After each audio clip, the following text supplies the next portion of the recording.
মানুষের কাছে আয়া চান।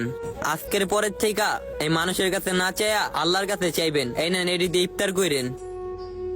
আল্লাহ আপনার হেদায়েত দান করুক।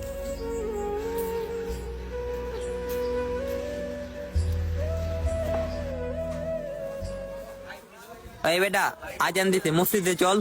হ যাইতাছি একটু পরে। আরে ভাই, একটু পর কোন সময় যাবি? জামাত তো দাঁড়ায় গেছে। একটু কাজ করতাছি। রোজার আওয়াজ নেই? হ রাখছি। নামাজ পড়বি না? হ পড়মু। শরীরটা ক্লান্ত লাগতাছে, একবার আসরেতে পড়মুনি। ও, রোজা রাখছোস, এর লেগে নামাজ পড়তে পারবি না।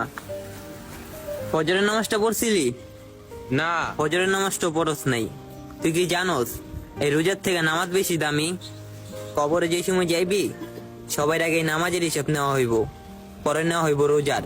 শোন, তোর ভাবতে হইব যে এই রোজাই তোর জীবনের শেষ রোজা। তুই আরো চেষ্টা করবি এই মাসে সবটি রোজা রাখার, নামাজ পড়ার, নামাজ পড়ে আল্লাহর কাছে দোয়া করার যে আল্লাহ আপনি আমার জামাতের সাথে নামাজ পড়ার তৌফিক দান করুন 5 ওয়াক্ত। কিন্তু তুই তা করতাছস না।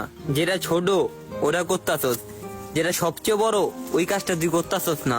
আসলেই তো আমি কি করতাছিলাম, শয়তানে আমারে পুরাপুরি ধইরা লাইছে। এই জায়গায় এই রমজান মাসের উসিলায়, দোয়া কবুল করা মাসের উসিলায় জামাতের সাথে 5 ওয়াক্ত নামাজ পড়া যে আল্লাহ আমার জীবনের সকল গুনাহ মাফ করে দেন, আমারে বেশি বেশি হেদায়েত দান করুন। আর ওই দিকে উল্টা আমি নামাজে না যা দাঁড়া দাঁড়া মোবাইল টিপতাছিলাম। আর আমি ভাবছি রোজা রাখছি, তাইলেই হইব। তাহলে তো সবাই বুঝছস, নামাজে চল। চল।